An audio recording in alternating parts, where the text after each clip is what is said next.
Assalamualaikum warahmatullahi wabarakatuh.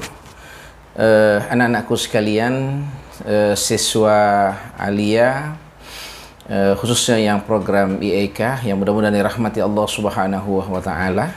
Pada video kali ini Bapak atau Buya menyampaikan satu materi yang berhubungan dengan konsep toleransi dan pandangan Islam terhadap nilai-nilai toleransi ini.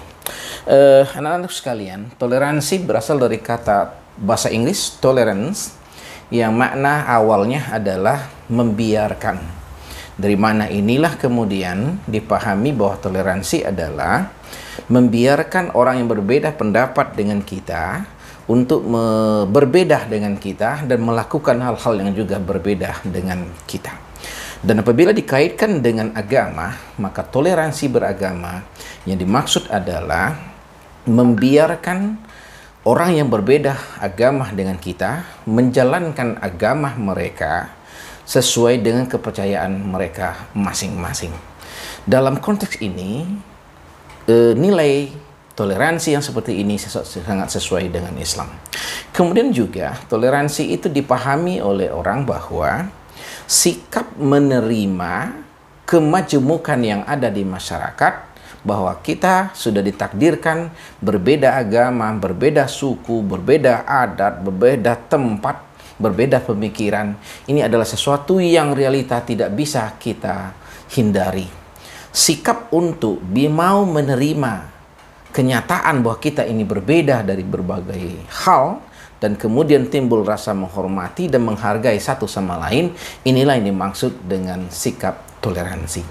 Nah, kaitannya dengan toleransi beragama, Allah Subhanahu wa taala dalam Al-Quran memang menyampaikan beberapa ayat yang mengisyaratkan atau memberikan tuntunan kepada kita bahwa ketika Nabi membawa agama Islam, maka Allah sudah sampaikan bahwa akan ada orang yang beriman dan akan ada orang yang tidak beriman. Ini ada realitas yang terjadi. Dalam surah Yunus ayat 40-41 Allah mengatakan, A'udzubillahi minasyaitonirrajim, wa minhum man yu'minu bihi wa minhum man la yu'minu bihi. Di antara mereka ada orang yang mau percaya kepada Al-Quran, dan di antara mereka masyarakat pasti ada yang tidak mau beriman atau percaya kepada Al-Quran. Artinya ada ketika Al-Quran datang, ketika Islam datang, akan ada yang menerima dan akan ada yang menolak. Dan itu kenyataan, realitas yang terjadi. Jadi kita tidak bisa memaksa. Ketika kita sampaikan dakwah Islam semua akan masuk agama Islam, tidak. Orang sekaliber Nabi Muhammad SAW pun ditentang, dilawan oleh orang-orang, dan sampai akhir hayatnya masih ada juga orang yang tidak mau menerima Islam ini. Jadi ini adalah satu sunnatullah, ketika kebaikan disampaikan ada yang menerima dan ada yang menolak. Kemudian pada ayat yang ke-41 Allah memberikan tuntunan. Tugas kita sampaikan Al-Quran, sampaikan kebaikan, sampaikan agama ini secara santun, secara baik-baik, akhlak yang tinggi, nilai sesuai dengan nilai Qurani. Tapi apabila kita menghadapi satu kenyataan, ditolak, ditentang, maka ayat berikut ini memberikan tuntunan. Wa in kazzabuka, apabila dakwah kita, anjuran kita mengajak mereka kepada Islam, kepada kebenaran, kepada Al-Quran ditolak, maka katakan kepada mereka, Qul li amali walakum amalukum. Bagiku adalah amalku dan bagimu adalah amalmu. Saya hanya mengajak, hanya menyampaikan kebenaran. Kamu tidak mau menerima, maka sekarang aku akan bertanggung jawab dengan diriku sendiri, maka kamu akan bertanggung jawab dengan dirimu sendiri. Apapun yang kamu lakukan, maka akan ada pertanggungjawabannya di hadapan Allah. Kemudian antum bari'una mimma a'mal. Kamu berlepas diri dari apa yang kamu lakukan.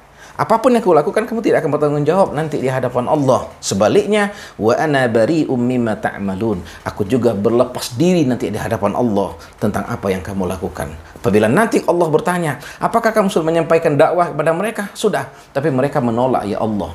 Tugas kita hanya mengajak, berdakwah, bukan memaksa. Ini yang pertama, tuntunan Al-Quran dalam surah Yunus ayat 40-41. Kemudian pada surah Al-Kahf ayat 29, Allah mempertegas lagi bahwa tugas Nabi, tugas kita, umat Islam, pendai, dakwah, dan muslimin yang secara umum hanyalah mengajak, memberitahu kebenaran, tapi apabila ditolak ada tuntunannya tersendiri. Wa qulil haqqu min rabbikum. Katakan bahwa kebenaran ini adalah dari Tuhanmu. Al-Quran ini adalah Tuhanmu. Islam ini adalah dari Tuhanmu. Faman syaa falyu'min, kalau barang siapa yang mau silakan beriman, wa man syaa falyakfur, barang siapa yang tidak mau beriman silakan kafir. Ini adalah akhir dakwah kita kepada orang-orang yang menolak Islam, yang menolak. Bahwa kita berkatakan bahwa ya yang kebenaran adalah milik Allah. Sudah saya sampaikan, malah sekarang kalau kamu beriman silakan, tidak beriman juga silakan. Tapi pada penggalan ujung ayat ini Allah memberikan ancaman, informasi, inna a'tadna lizalimina nara akhata bihum suradikuha. Kami sudah mempersiapkan untuk orang-orang zalim itu neraka yang gejolaknya mengepung mereka nanti apabila masuk ke dalam neraka itu. Wa in yastaghishuna yughashu bima'in kal mukhli yashwil wujuh.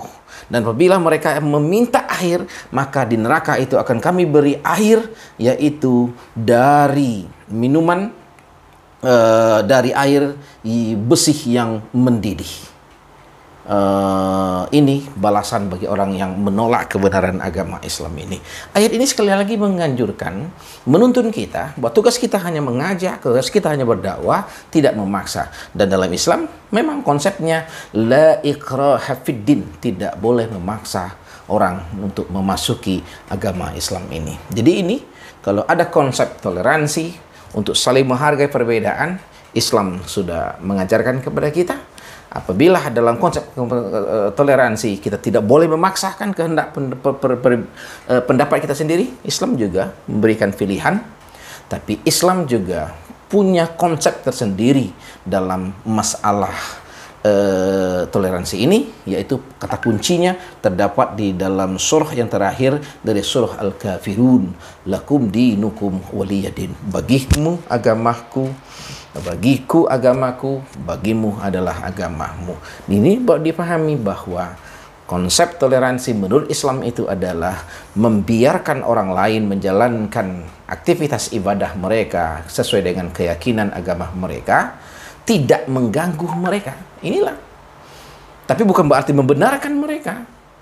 Menghargai mereka bukan berarti mengatakan mereka benar, tidak. Tetap kita yakin bahwa kita yang benar, tapi kita juga tidak memaksa mereka untuk menerima kebenaran yang kita sampaikan itu.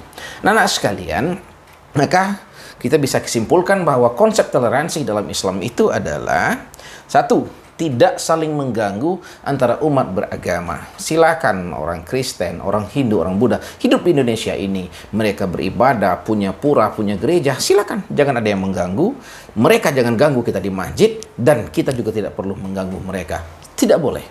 Jangankan mengganggu mereka secara fisik, menjelekkan Tuhan mereka pun itu tidak boleh. Ada ayat yang menuntut itu. Janganlah kamu mencaci maki Tuhan mereka, karena kalau kalian mencaci maki, maka mereka juga akan mencaci Tuhan kalian. Ini akan menjadi konflik di antara kita. Kemudian dalam Islam tidak memaksa penganut agama lain memeluk agama kita. Nomor 3, tidak menghancurkan tempat ibadah orang lain. Kemudian melindungi penganut agama lain secara masyarakat, kita wajib saling melindungi.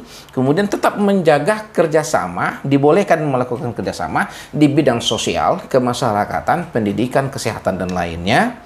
Dan Islam juga punya batasan bahwa toleransi bukan berarti menyamakan agama ini. Apabila orang Kristen Natalan, kita masuk gereja ikut Natal, tidak. Ketika kita Idul Fitri, orang non-Islam diajak untuk masuk ke masjid, tidak, bukan itu toleransi. Berdoa bersama-sama, lintas agama, bukan itu toleransi. Berdoa sesuai dengan keyakinan masing-masing. Mengucapkan salam, ya sesuai dengan keyakinan kita, sesuai agama kita. Nggak usah memakai cara orang lain, agama yang berbeda. Ini adalah toleransi yang kebablakan. Dan bukan toleransi, itu namanya adalah pluralisme yang salah. menganggap semuanya sama, menganggap semuanya benar, caranya yang berbeda sesuai dengan agama masing-masing. Anak-anak sekalian, inilah konsep toleransi dalam Islam. Kita dituntut untuk bisa menghargai adanya perbedaan di tengah masyarakat, tidak saling memaksa, tugas kita mengajak, tidak sampai memaksa, dan dalam masalah akidah tidak ada kompromi, tidak perlu disatukan, disamakan. Bukankah Nabi Muhammad dulu ditawari untuk sehari menyembah berhala, sehari lagi menyembah Tuhan yang Islam, yaitu Allah, tapi secara mentah-mentah Allah menolaknya dengan turunnya surah Al-Kafirun ini. Mudah-mudahan anak-anak sekalian bisa memahami konsep toleransi menurut Al-Quran ini. Demikian, wassalamualaikum warahmatullahi wabarakatuh.